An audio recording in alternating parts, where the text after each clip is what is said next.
Hi, fellow product leaders. Welcome to this month's Lead the Way Wednesday.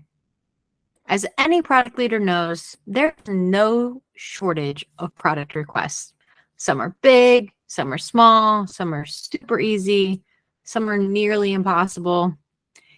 With each request that comes in, there's one important question that both product and business leaders often forget to ask themselves when deciding whether or not they should take it on. And so today we're going to take a deep dive into that question. The main question that we forget to ask is, should we? Skipping this question unintentionally puts not only your product and business strategy at risk, but it could also be leading your teams astray. So let's take a moment and think about the last product request that you got in. Could have been a small one, could have been simple, could have been big. When we're analyzing these new requests, we often spend time looking at the TAM or the total addressable market for it. We look at the potential impact it could have, maybe the cause and effect for our users or our customers. But we tend to overlook one simple question that solidifies everyone's alignment on your business and your product strategy. And that's, should we? Maybe it was a very small feature, something like, hey, could you add a new filter option or a new selection menu from the dropdown on site? Or maybe it was a huge feature that could be added, such as, can you add a new experience for a new persona across the entire platform? As a product manager, you're balancing these types of requests all the time. And as a product leader, or maybe somebody in the higher levels of product at your work, this is often what you spend a majority of your days talking about with other leaders across the company.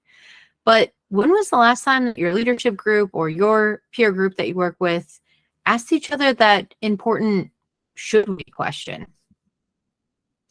This simple question of should we is one of the most overlooked questions in many of the product organizations I've worked at.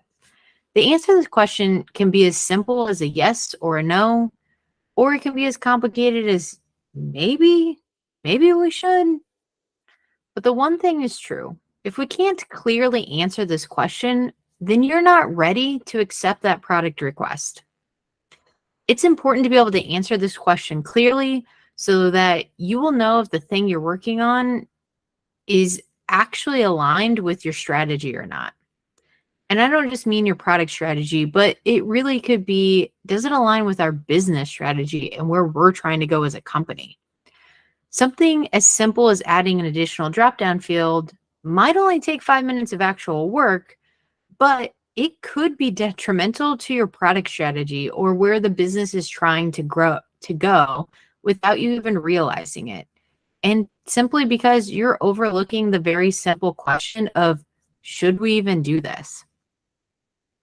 Now, that might seem a little extreme, but it's true. Anytime you add something to your product, you're adding in what is often referred to as tech debt, meaning it's something that you have to maintain. It's something that you have to keep up. It's something that you have to test every time you deploy something new. It's something you got to make sure you don't break. It's something that you have to make sure your user understands what to do with it if they have to encounter it. So you need to understand how it applies to both sides of your marketplace or to your consumers and your customers. All of these things take time, money, and resources and energy away from anything else you could be doing. But Lori, a client expects it. We already promised it. It's the reason why a customer didn't sign with us. How many of us have heard one of those things before? Yeah, I hear it all the time. But what if we were to look at this from another perspective? I'm going to tell you a story about a book I recently read that made me start thinking about my product requests and features from a little different perspective. I recently read this book called Declutter Like a Mother. And this book talks about organizing your home and the things within your home in a way that works for you, not against you. For example, if you love to entertain, but your living room is piled high with kids' toys, or in my case, dog toys, and you spend 45 minutes every time cleaning your living room when someone wants to come over, your house is actually working against you instead of working for you. Your stuff in that room is literally sucking time and energy away from the things that fulfill you, such as the joy that entertaining brings you or your family. So the next time you're cleaning your house, ask yourself this question: should we keep this? It can be as simple as that. So let me give you a personal example of when I went through this recently. How many of you guys have coffee mugs in your cabinet? How many people in your house actually drink coffee or drink from those mugs? I am the only person in my house that uses coffee mugs. Yet I literally have 20 of them in the cabinet. Half of them were even just this plain white cup that came with my dish set. And if you know me, I'm not a plain white coffee mug kind of gal. I like the fun cups, or the ones that remind me of good times, like this one from Aruba. But here they sat in my cabinet, taking up space, and I kept moving them around over and over again to make room for other important glasses, like wine glasses. Or maybe they were dirty, so I kept taking them out of the cabinet and rewashing them and putting them back. So out of the 20 cups I had, I literally would only use a max of 10 of them. But then I had to wash 10 cups, and then I had to put 10 cups away over and over again. Yes, this might sound ridiculous, and like it's a very trivial kind of small thing, but it starts to add up. It was taking time and energy away from anything else I wanted to do. Not a lot of time, but a bit of time. I could be spending another 5 minutes watching my favorite show at the end of the night instead of doing these dishes. Something that actually adds value or meaning to my life. So when you're adding a new feature to your product, you're kind of doing that same thing. You're trying to drive value. You're trying to bring delight to the experience. But oftentimes we forget to ask ourselves the simple question that reminds us of that. Should we? Should we add that drop down? Should we add that user persona to our product? Should we go in this direction? The reason we should be asking ourselves these kinds of key questions is because it's vital to keeping us on track to our business goals and our product strategy, or the things that fulfill us. By asking should we, we're really checking in on 3 strategic areas. First, market need and demand assessment. Second, resource allocation and risk management.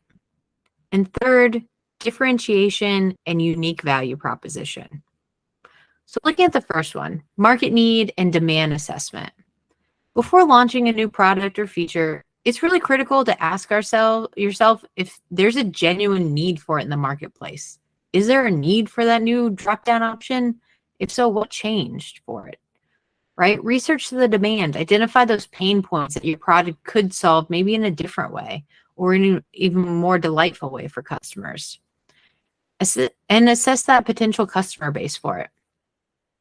This really highlights the need for conducting that thorough market research to ensure your product is aligning with the marketplace needs. So, spoiler alert, if a salesperson or anyone comes to you and says, "Oh, you're just one feature away from signing a deal," this is your signal that you might not actually have product market fit, and you're probably more than one drop-down item away from actually achieving that. So really take a minute, pause, and listen to your marketplace. The second is resource allocation and risk management. So developing and launching a new product requires resources, including time, money, and people. So asking the simple should we addresses that question of whether your organization wants to actually invest in this area and if they want to keep putting money into this thing. Because guess what? That's money that they're not putting